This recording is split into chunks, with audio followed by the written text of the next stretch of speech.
بے شمار لوگوں کی کہانیاں سماج کے اندر موجود ہیں. کیا کہا؟ یہ نفس کی پیروی کرے وَتَمَنَّا عَلَى اللَّهِ، اور امید لگا کے بیٹھے کہ اللہ جنت دے دے گا. وَتَمَنَّا عَلَى اللَّهِ، اور امید لگا کے بیٹھے کہ اللہ جنت دے دے گا. یہ حدیث پاک اگر دل سے پڑھو گے تو سینہ پھٹ جائے گا. اگر دل سے پڑھو گے تو سینہ پھٹ جائے گا.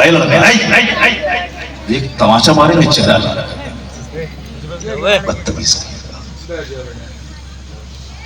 باپ تو نعت سننے کے بھاگ گئے، تم کیوں بیٹھا ہوا ہے؟ بھاگو گھر میں. جس کو تقریر سننا تھا تو وہ بھاگ گیا نعت سننے کے بعد. نعت سننے کے لیے آیا تھا، قوالی سننے کے لیے آیا تھا، بھاگ گیا. اب حدیث کون سنے گا؟ یہ بندر جو ہنس رہا،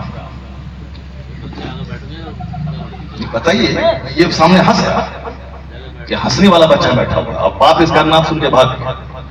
اب صبح اٹھے گا کل کو دال پسنی لے گا اور کمانے کے 3 بار چلے گا، 3 بار مارے مارے پھرے گا اور 2 روپے کمائے گا، بولے گا ہم سے بڑا کوئی نہیں.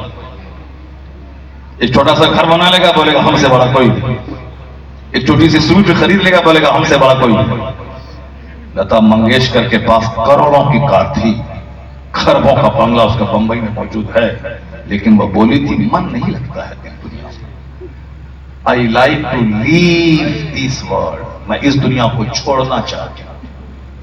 دا ٹائمز آف انڈیا اخبار میں اس کی انٹرویو چھپے تھا اس کا، اور اس میں وہ بولتی کتنا کہانی سنوں، کتنے اپنے گھر کے سر و سامان کو دیکھوں، سجاؤں، الٹ پلٹ کروں، یہ پھول کا گملہ ادھر، اس کا گملہ ادھر، دن بھر کیا کروں، پیسوں کی کوئی بھی تو ہے نہیں، کروڑوں کے زیور، کبھی امریکہ، کبھی یورپ، کبھی ناروے، کبھی فرانس، کبھی جرمنی، کبھی کینیڈا، کبھی تھائی لینڈ کی راجدھانی بینکاک، کبھی ملیشیا، کبھی انڈونیشیا.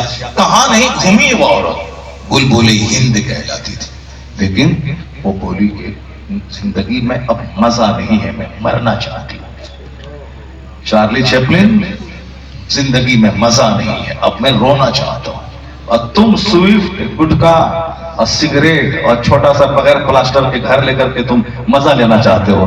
کیسے مزہ ملے گا؟ وہاں خربوں میں کھیلنے والا تو مرنا چاہتا ہے، وہاں خربوں میں کھیلنے والی مرنا چاہتا ہے. تو اب تمہارا عقیدہ روشن ہو رہا ہے، تمہارے قرآن کا پیغام سر چڑھ کے بول رہا ہے. کیا بول رہا ہے کہ دنیا نے تو سوچا تھا فیکٹری ڈالوں گا مزہ مل جائے گا، بمبئی میں گھر کھود بناؤں گا مزہ مل جائے گا، لندن گھوموں گا مزہ مل جائے گا. ارے اللہ نے مزہ لندن گھومنے میں رکھا ہی نہیں. نہ صوفہ میں، نہ گدا میں، نہ انووا میں، نہ فارچونر میں، نہ جاگوار کمپنی کی 10 کروڑ کی کار میں، نہ بمبئی کے 100 منزلہ مکان میں، نہ برج خلیفہ دبئی میں، نہ امریکہ کے ساتھ وائٹ ہاؤس میں. تو سکون ہے کہاں؟ انجینئر زہر کھا کے مر رہا ہے، وہ ڈاکٹر کلکتہ کا دیکھا اب وہ جیل میں سڑے گا، پھانسی کی سزا اس کو ہوگی. اربوں میں کھیلنے والا، مگر وہی خواہشات کی غلامی نے تباہ کیا.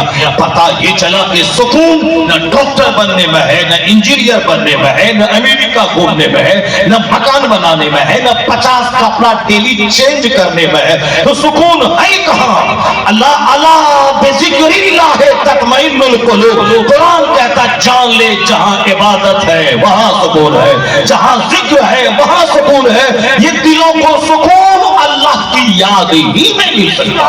نعرہ تکبیر، نعرہ رسالت، مسلک اعلیٰ حضرت. سبحان اللہ، سبحان اللہ بذکر اللہ تطمئن القلوب. آج سب کو دل کی بیماری لگی ہوگی. کیوں؟ اس دل میں اللہ کی یاد کے علاوہ سب کچھ ہے. اس دل میں بیوی ہے، بچہ ہے، شادی ہے، بیاہ ہے. اس دل میں سب کچھ ہے، اللہ ہی نہیں. جو ہمارا حقیقی مالک، ہمارا خالق، ہمیں مارنے والا، حیات دینے والا، جنت دینے والا، روزی دینے والا ہے، وہ اللہ کی محبت ہی دل میں نہیں. مرد کو رہنا چاہیے جلسے میں تو وہاں وہ بیٹھی ہوئی وہ بتائیے، جس کو گپ کرنے سے فرصت نہیں ہے وہ بیٹھی ہوئی. وہ بھی بولتی ہے کہ پھلا شاعر کو بلائیے، اب شاعر کو یہ بولو کہ پھلا نعت پڑھے. ایک عورت آپ لوگوں سے بولی مولانا صاحب آ رہے ہیں، ان کی تقریر ہم سنتے ہیں نیٹ میں، اور ان کو بولے کہ وہ حدیث پاک پڑھے جو وہاں پڑھے تھے. کسی کو بولا؟ نہیں بولی. لیکن وہ اس میں سے بہت ساری ہیں جو آپ کو بولی ہوگی. بولے کہ میں حضور آپ کو دیکھنا چاہتا ہوں. یہ کلام پڑھائیے. یہ ان کو بولنا حضور میں آپ کو دیکھنا چاہتا ہوں، حضور میں مدینہ جانا چاہتا ہوں، حضور یہ اس کو بولیے گا کہ وہ جو ہے فلاں شعر پڑھے فلاں نعت پڑھے. بتائیے حدیث کے بارے میں کوئی سوال نہیں، قرآن شریف کی آیتوں کے بارے میں کوئی فرمائش نہیں، وہ نعت کے بارے میں فرمائش ہے. یہ نعت سننے والی تو یہاں بیٹھی ہوئی ہے، جاؤ گھر جاؤ. جب تم کو تقریر ہی نہیں سننا ہے تو نعت سن کر کے جاؤ گھر جاؤ. جب بیٹھی ہے تو غور سے سنو، بات کیوں کر رہی ہے؟ اپنی تقریر میں مست ہے، اپنی تقریر میں مست ہے، اپنے گپ کرنے میں لگی ہوئی ہے. غور سے سنو، تقریر سنو، قرآن سنو، حدیث سنو. اور اگر ایک عورت پڑھ لکھ لی، گاندھی جی نے تو آج کہا تھا give me a good mother I will give you good society. تم مجھے ایک اچھی ماں دے دو، میں تجھے ایک اچھا سماج دے دوں گا، کیونکہ ماں کی گود میں سماج پلتا ہے. گاندھی جی نے آج کہا تھا، مگر میرے پیغمبر نے 1400 سال پہلے کہا تھا طلب العلم فریضۃ علی کل مسلم و مسلمہ. ہر مسلمان مرد اور عورت پہ علم حاصل کرنا فرض ہے. عورت اگر علم حاصل کر لی تو ماں کی گود بچوں کا پہلا اسکول. باپ چاہے جہاں رہے، جس ماں کی زبان نفیس ہوگی اس کے بچوں کی زبان بھی نفیس ہوگی. اور اگر کوئی بچہ خسیلہ ہو، بچہ ضدی ہو، بچہ بد اخلاق ہو، تو سمجھ لیں کہ اس میں 50 نہیں 90% ہاتھ اس کی ماں کا ہوتا ہے. اگر بچے کی زبان اگر غلط ہے تو ماں کا رول ہے. اس کو صرف سجنے سورنے اور صاحب شادی بیاہ کے دن نیا زیور کا مطالبہ کرنے سے فرصت ہی نہیں ہے. اس کو کیا بچوں کی تربیت کرے، بچے کیسے بولیں، بچے کیسے پڑھیں. شہر میں ایک اچھی عورت کا بچہ وہ کبھی نہیں بولتا ہے کہ اذان ہو رہا، وہ کبھی نہیں بولے گا کہ دال بہت پتلا ہے، نہیں بولے گا، کیونکہ ماں کبھی نہیں بولتی ہے کہ اذان ہو رہا ہے. ماں ہمیشہ کہتی ہے اذان ہو رہی ہے. ماں ہمیشہ بولتی ہے کہ دال پتلی ہے، روٹی اچھی ہے، چاول اچھا نہیں ہے. تو اب ماں کی بات کو بچہ ماں کی گود سے سن کر انکانشس لاشعور میں اس کو اسٹور کرتا ہے. اور جب اس کی زبان پہ بولی کھلتی ہے تو وہی بولی نکلتی ہے جو ماں سے سن کر کے یہاں انکانشس میں تھا، وہی وہاں سے نکلتے ہوئے شعور کی زبان پہ وہی جملے آ جاتے ہیں.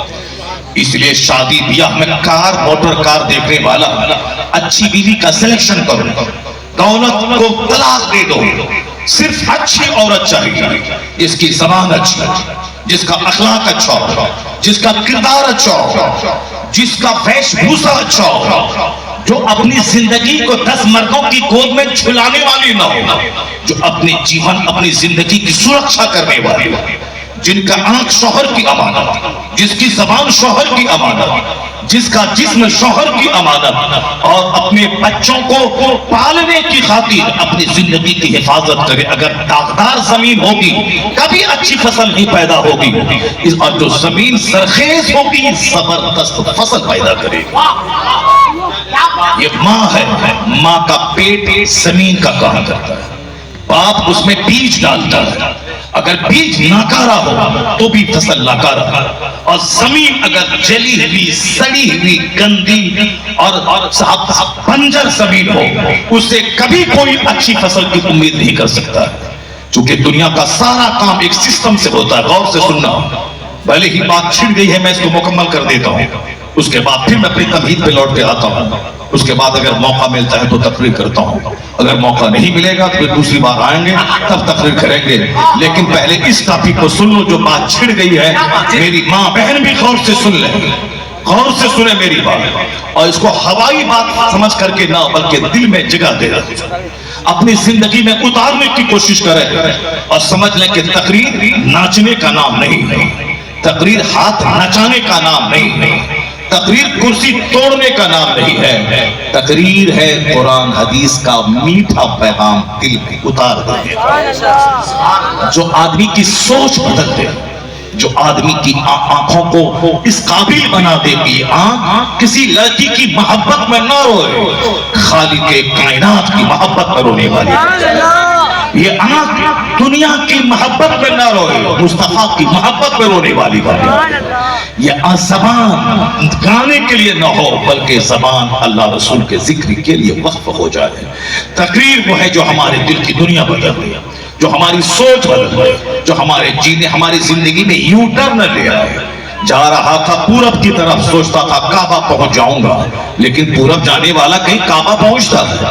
تو بکعبہ نہ رسی اے اعرابی، تیرہ کے می ربی بترکستان اس، اے اعرابی تو کعبہ تک نہیں پہنچ پائے گا، چونکہ جو راستہ تم نے چنا ہے یہ راستہ کعبہ کا نہیں، یہ راستہ ترکستان کا ہے۔